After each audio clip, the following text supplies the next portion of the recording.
Aujourd'hui, nous avons assisté au traditionnel discours sur l'état de l'Union européenne de Ursula von der Leyen.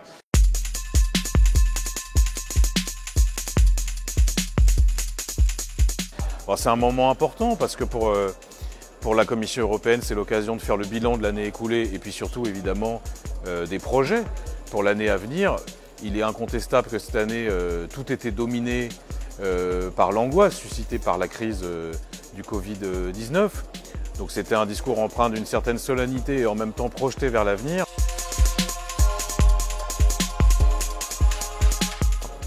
Bon, la vérité, il faut le dire tout de suite, c'est que nous avons été un peu déçus. Déçus parce que la Commission devait présenter son plan de relance et j'ai envie de dire c'était à la fois trop peu, trop lent et puis trop vague. Alors, trop peu parce que, mais c'est pas la première fois qu'on le dit, avec ce plan de 750 milliards d'euros dont plus de la moitié sont des prêts, on est largement en deçà des besoins des pays et des États membres de l'Union européenne. Même le Parlement européen, dans un compromis général, avait estimé à environ 2000 milliards le montant nécessaire pour relancer les économies de l'Union européenne. Puis surtout, c'est très lent parce que dans une crise comme celle que nous affrontons aujourd'hui, qui est une crise historique, on n'a pas vu de crise économique de cette envergure depuis 1929, il faudrait tout de suite décaisser de l'argent, tout de suite investir, tout de suite faire un choc de demande au niveau de l'Union européenne et notamment dans les États membres les plus affaiblis, là où il y a des populations très fragiles. Or là, vous avez un agenda sur plusieurs années, un décaissement qui court jusqu'à 2024.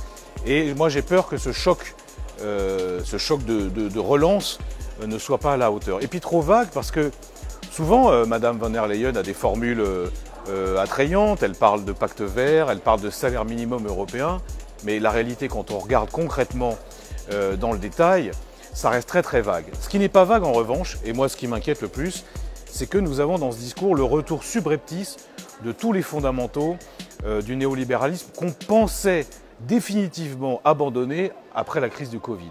Or là, de façon discrète, insidieuse, reviennent l'obsession de l'austérité budgétaire, l'obsession de la libre circulation des capitaux, le libre-échange généralisé qui n'est jamais remis en cause par Madame von der Leyen, alors qu'on a bien vu quand même la nécessité de relocaliser un certain type de production, d'arrêter des accords avec tous les pays dans le reste du monde qui mettaient à mal l'impératif de la transition écologique.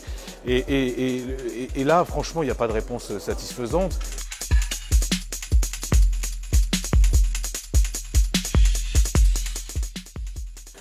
Prenons l'exemple social, qui pour nous est le plus important aujourd'hui compte tenu des populations qui sont fragilisées.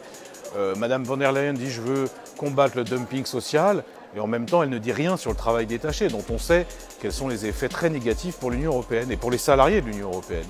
Donc finalement, j'ai envie de dire que le discours de Mme von der Leyen et ses annonces, c'est un peu comme celui de M. Castex en France.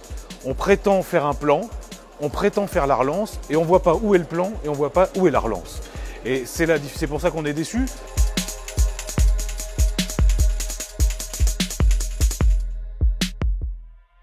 Nous sommes d'autant plus déçus que face à cette crise d'une ampleur inédite, on pouvait attendre de l'Union européenne une réponse qui soit à la hauteur de la crise. Et c'était l'opportunité, par exemple, de restaurer l'indépendance européenne. C'était une opportunité de mener une nouvelle politique industrielle. C'était une opportunité d'avoir des vraies réponses sociales face à la crise. Et là, on reste vraiment en deçà de ces attentes. Et j'ai bien peur que cette déception que nous ressentons, nous, parlementaires européens, elle le soit aussi par les citoyennes et les citoyens.